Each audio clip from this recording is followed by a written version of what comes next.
Für viele Leute mag dieses Video eines der langweiligsten sein, die ich je produziert habe, aber ich verspreche dir, es ist eins der wichtigsten. Also, und damit herzlich willkommen hier zum 5. Teil der 6-Wochen-Challenge. In 6 Wochen zum Meister am Klavier. Alle Links hier unter dem Video, checkt die unbedingt mal aus. Viele Tipps gab es schon. Ich verspreche dir nicht, dass du hier alles spielen kannst innerhalb von 6 Wochen, aber du findest viele Tipps, viele Profi-Tipps, die du hier vor allen Dingen für dich abstauben kannst. Und die können sehr unterschiedlich sein. Also, check das mal aus. Und heute geht es nämlich um das Thema Dramaturgie. So, das Wort klingt jetzt vielleicht für einige sehr langweilig, aber es ist ein sehr wichtiges Thema und jedes Stück, jeder Song, verspreche ich dir, lebt in erster Linie von der Dramaturgie. Also klar ist eine Melodie wichtig, klar ist die Begleitung wichtig und so weiter. Allerdings bei der Begleitung sind wir schon bei einem ganz wichtigen Thema. Du kennst es aber auch beim Film, zum Beispiel, wenn da die ganze Zeit in einem Film nur rumgeknutscht wird, ja, ist ja auch langweilig. Wenn die ganze Zeit nur rumgeballert wird auf einer Ebene, ohne dass irgendwas passiert, ist der Film auch langweilig. Es muss was passieren. Es muss mal Spannung entstehen, es muss wieder andere Spannung entstehen, es muss das aufgelöst werden. Und ja, guck hier, ich mache extra hier so einen Wellenverlauf. Und genauso muss es in einem Song sein. Wenn das ein Song ist, der die ganze Zeit auf einem Level ohne auch nur die wenigste Abwechslung durchgeht, dann ist der Song einfach langweilig. Ja, auch übrigens, wo ich gerade den Rhythmus vorgemacht habe, gerade auch im House- und Techno-Bereich gibt es natürlich in den Songs immer viel Abwechslung, gerade damit es halt nicht langweilig wird. So, und in jedem Song muss es viel Abwechslung geben, diese Welle. Und im Idealfall fängt es nämlich so an, dass es mal hoch geht, dann ein bisschen runter, noch höher, ein bisschen runter, aber nicht mehr so weit runter wie davor. Dann noch höher und am Schluss grande Finale, ja, großes Finale. Muss nicht genauso sein, das ist ein sehr klassischer Verlauf, aber das ist etwas, wo man sich immer sehr gut daran orientieren kann. So, und die Elemente können sehr unterschiedlich sein. Ein ruhiger Anfang kann irgendwie sowas sein oder was wir auch ja schon hatten, erinnerst du dich?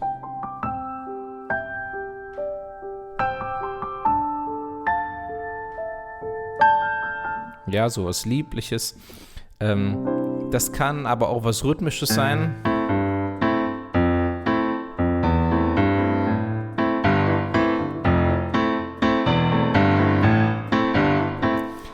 Es kann noch etwas sein, dass andere Instrumente, andere Stimmen dazukommen, aber wir bleiben natürlich jetzt hier am Klavier. Wichtig ist vor allen Dingen, dass du zum Beispiel, also ich habe dir auch im letzten Teil dieser Challenge gezeigt, wie du Akkorde fetter gestalten kannst. Es wäre aber auch langweilig, Akkorde immer so fett zu spielen. Und es macht total Sinn, tatsächlich erstmal mit einem Akkord sehr einfach anzufangen.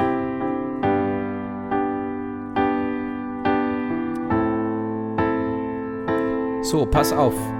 Das ist zum Beispiel die erste Strophe, die ungefähr so und begleitet wird. Also ich spiele jetzt keine Melodie dazu, ja, aber um erstmal die Hauptaussage zu geben mit einer Melodie, kann man das natürlich genauso machen. So im zweiten Teil, oder dann kommt irgendwie der Refrain. Guck, da nehme ich schon, das hier ist dieser Ton, den ich im letzten Teil der Challenge dazu genommen habe. Und ich doppel schon einige Töne.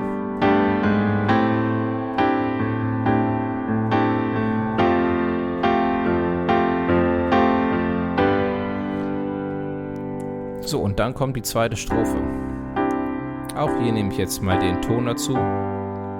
Und auch die linke Hand spielt schon ein bisschen mehr in der Oktave und auch einen Rhythmus.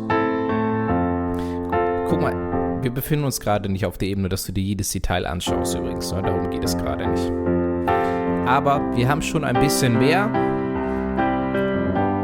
Und im nächsten Refrain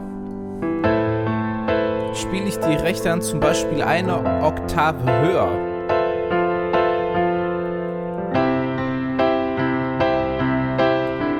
Und dadurch ist wieder Abwechslung, aber es geht auch irgendwie hier in dem Fall so ein bisschen die Sonne auf, ne? Hier habe ich noch einen weiteren Zusatzton. Die linke Hand springt auch hier so ein bisschen, also natürlich nicht hektisch, aber mal, ja, zum Beispiel.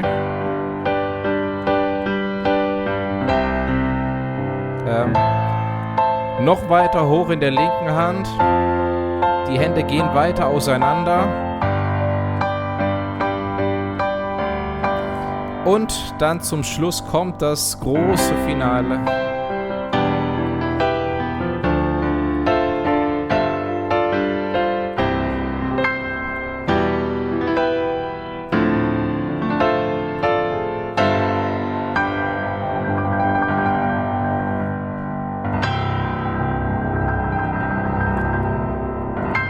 So, also, was will ich damit sagen? Es ist einfach wichtig, mal mehr, mal weniger reinbringen. Elemente, ich habe gerade nur irgendwas ein bisschen gespielt, ja, können ganz normal viele Dinge sein, die du schon spielen kannst.